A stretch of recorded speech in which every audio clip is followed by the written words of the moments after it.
If anyone thought that Roger Federer's November semi-final exit at London's O2 Arena was the precursor to some wider decline, they were put in the place last week. While other members of the five-man group who have dominated the men's game are either in questionable health, or in Andy Murray's case absent altogether, the 36-year-old Swiss returned serenely to action at the Hopman Cup in Perth. He won all his singles matches there, and in the final allowed one of his best young challengers, Alex Zverev, just 2 games in the last 2 sets, after losing the first on the tiebreak. Roger Federer looked serene in the Hopman Cup and is hitting form at the right time. The Swiss legend lifted the Hopman Cup with Belinda Bencic in Perth, Australia. Rafael Nadal and Stan Wawrinka arrived late last week in Australia to prepare, and they were finally joined on the practice courts on Sunday by Novak Djokovic. But if Federer is to face a serious challenge in the Australian Open next week, then it might yet come from Nick Kyrgios, who took the Brisbane International title with a 6-4, 6-2 victory in the final over American Ryan Harrison, the man who Murray had been due to meet in his opening match. Another who looks well primed is the man he beat in the high-quality Queensland semi-final, ATP Finals champion Grigor Dimitrov. At a time when questions are inevitably being asked about how tennis is going to be affected by the potential departures of some of its superstars in the next couple of years, a Grand Slam title for either of these two charismatic and unpredictable performers would be a considerable, and very timely, shot in the arm.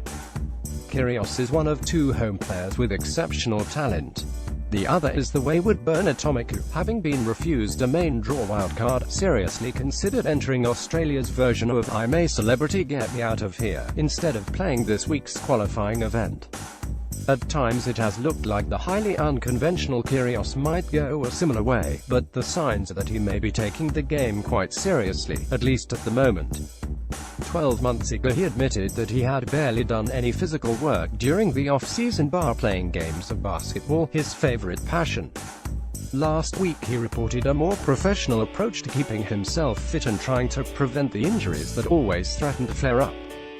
His knee is already sore. Nick Kyrgios could pose a threat to Federer if his victory in Brisbane is anything to go by. I am not the one you would find in the gym that often, but I was doing a lot of rehab and stuff, just a lot of hip stuff, he said of his pre-season. I've been given a hip program that I have to do pretty much every day, and that's all I kind of do in the gym. I was doing a lot of on-court hours, and when I was training in Melbourne I was doing gym, rehab, and hitting almost 4-5 hours a day.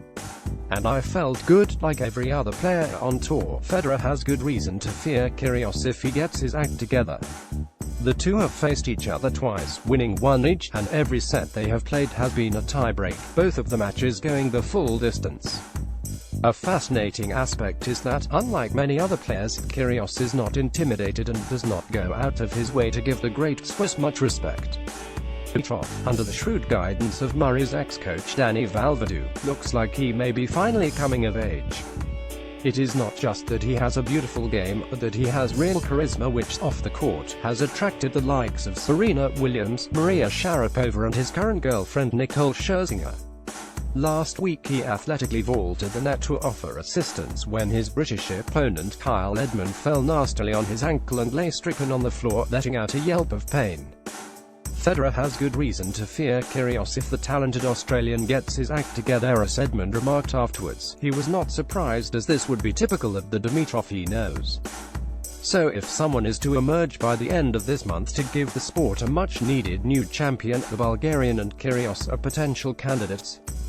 Another in the reckoning would be Belgium's world number 7 David Goffin, not as naturally extrovert as the other two, but the man who beat below-par Federer at the O2 in the semi-finals. Zverev is another possibility, but so far has disappointed in major championships. If the men's event in Melbourne looks an open scrap to unseat Federer, then it is nothing compared to the indications of how unpredictable women's tournament may be like in Serena Williams' continued absence. A startling statistic from the first week of tournament play in 2018 was that Simona Halep's victory at the Shenzhen WTA event this weekend was the first time that a women's number 1 had claimed any kind of title since Williams won Wimbledon in 2016. Meanwhile, the indications were that, after having to retire in the quarter-finals of the Brisbane International, Jo Konta would be fit to defend her Sydney International title this week after hip trouble.